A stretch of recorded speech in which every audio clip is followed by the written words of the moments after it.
What is going on, everybody? Welcome back to the channel. Aftersound here, bringing you GLS content today. We also stream right here on this channel every Tuesday, Thursday, and Sunday morning, so come by and say hello. All right, guys, I did not realize, I'm a couple days late on this, but there is a new GLS Genesis League Goals, or Genesis League Sports, and then Genesis League Goals roadmap that was put out earlier this week. And so, we can kind of get an idea of what the team has planned.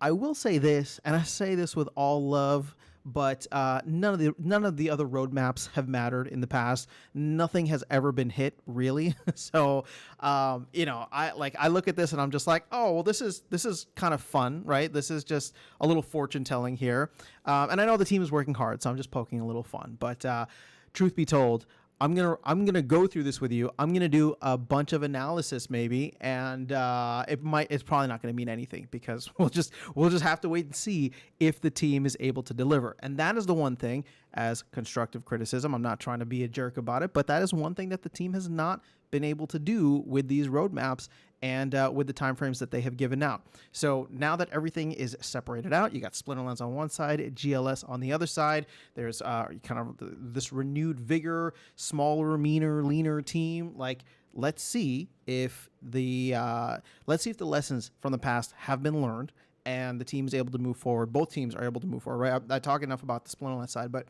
if the Genesis League goal side is able to go through, list out all the things that they want to do, that they're trying to do, and then actually hit that. I would not mind them being much more conservative. Obviously, Genesis League has much more to prove than Splinterlands, so I'm actually much more okay with Splinterlands being very conservative.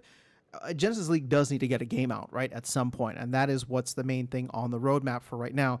But in a sense, I don't want, I guess, what we've heard for the past, over 12 months at this point of, it's coming, it'll be here next month, right? Like, it's going to be here well before the end of the year, before the end of the season. We've just heard it all. Like, I'm tired of that, and so that's where my head is at. So before I jump into this, I know that I was going to get some feedback, and people are going to be like, oh yeah, these roadmaps don't matter anyway. And guess what? I know, you're right. I agree with you 100%, but we're still going to do a deep dive just to see what the team has in store for us the rest of the year and then in the future. So let's jump in because there are actually some very juicy things in here. So we know that the game is supposed to come out in Q4. They said by November 9th. I'm recording this with about 2 hours left to go on the evening of November 9th, and I don't think the game is going to make it, but the secondary goal was to have it out by the end of November, so that is still part of Q4. Now, the game is going to feature, obviously, ranked play, rewards. They want to throw skills in the game. They want to have a team shop, dynamic stat integration, XP and leveling, player management, skill management, UI enhancements, card combining, all of it. Now, I'll be honest, it's kind of hard for me to believe that they're just going to roll all this out at once when all these things were going to take, several weeks, and it was all going to be iterations since the beta dropped in July. But if they can do it, that'd be great. And if they can do it by the end of November, like they said, that'd be great. This just seems like a lot. It just seems like there's so much. But at the end of the day, that's kind of what we get with a lot of the Web 2 games, right? They just give us a finished product, and then we have to go through and figure out how to do X, Y, and Z. We're not piecemealing it together the way that we've gotten used to with Splinterlands and Genesis League to a certain extent.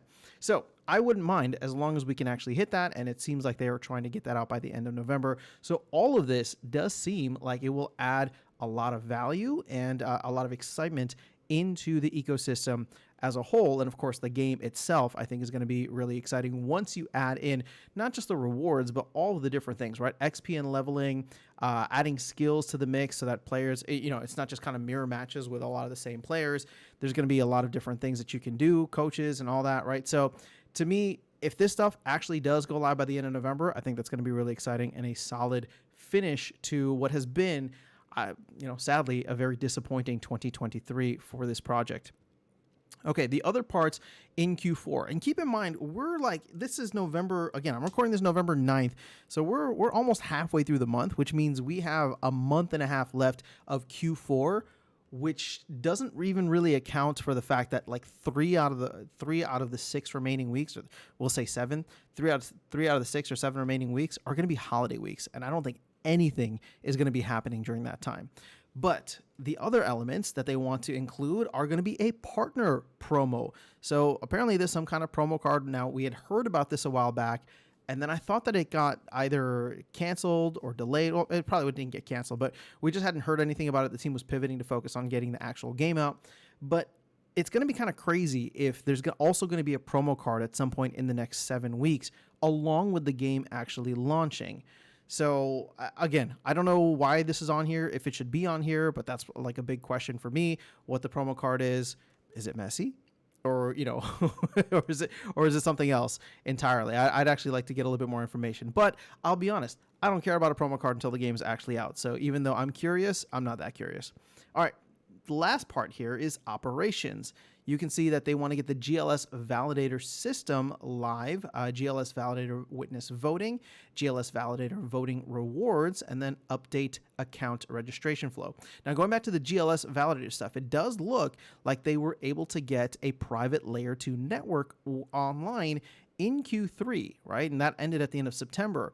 So this could actually be quite huge. I mean, we knew that GLS validators were supposed to go live before Splinterlands ones, just because there was, there's a lot less to lose here in case something goes dramatically wrong.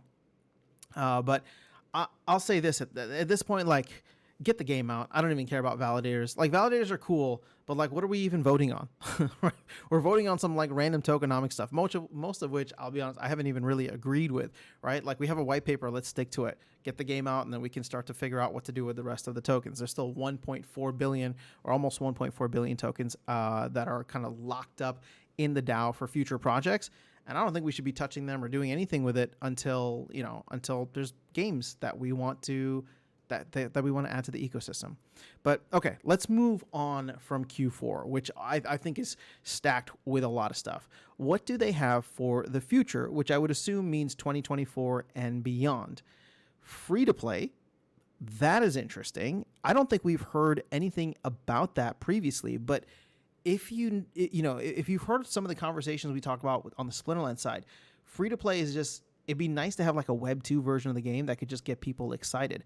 Now, maybe that doesn't make too much sense for Splinterlands because it's a very niche kind of trading card game, but doing it for, the MLS where people know all these players already and giving them an opportunity to just come in and try out the game, right? I know a lot of people kind of like hate on the game because they're like, oh, it's so simple and it just looks like garbage. And here's the thing, right? Like, it's an alpha-ish or beta-ish version, and it was never meant to compete with FIFA, right? FIFA's always going to be on another level. But, you could have people who are just absolute mad fans of these players, of these teams that want to come in and give it a try. And so I think free-to-play could actually be one of the sneaky things on this roadmap that could be huge in the future. I don't know what the priority is for that. It is listed at the top, and this is not in like alphabetical order or anything, so that's interesting. But free-to-play is something that definitely caught my eye. PvP invite mode, that's like long overdue. I think we need that like back in July when the beta launched. But I'm glad that is there on the roadmap. Formations, that's going to be cool. It adds a little bit more variety to the gameplay. It adds a little bit more complexity in the meta. They're going to have the 2024 season pre-sale, which again, like, got to make sure that the game is out before that pre-sale starts. Tournaments, I think that's going to be great, especially because, tournaments for a game like this, I think, are going to be way more exciting, way more interesting. And I think hopefully on this channel, we'll be able to do a lot of stuff with tournaments for people playing GLS or GLG. So if they can get an infrastructure set up for that, I know they have kind of have like a makeshift one right now. They're just kind of organizing it themselves, people in the community, and I think some of the team members are mods. But having a structure the way that Splinterlands does would be fantastic, so that we can just set it up. Content creators like myself can just create stuff, stream it, have fun with the community, chat, go through, watch some of the games. Spectator mode is probably something that we want to add on there. That'd be kind of fun if we were able to watch games live. But, we'll see where things go. And then community stadiums, that is something that I thought was going to launch this year with the game. So again, it's good to see it on there. It just sucks that, it's not anywhere. It doesn't feel anywhere close. Like, this is all at 5%. Like, and I know these numbers don't even mean anything, but this is all at 5%, which means that there's like barely anything, they haven't really started on any of these really on any of the major aspects, I should say. So I know I sounded super bearish. I know I sounded super snarky probably with a lot of this stuff. I'm sorry, man. I say the same thing about Splinterlands, right? They are in a position now where you got to prove it. You got to show us what's going on. In the next 6 to 12 months, there's going to be a ton of other games that hit the marketplace, and they don't have a lot of the emotional baggage that Splinterlands and GLS do. So I'm looking forward. I genuinely am excited. I like the game, even though I have the minimum amount of cards to play.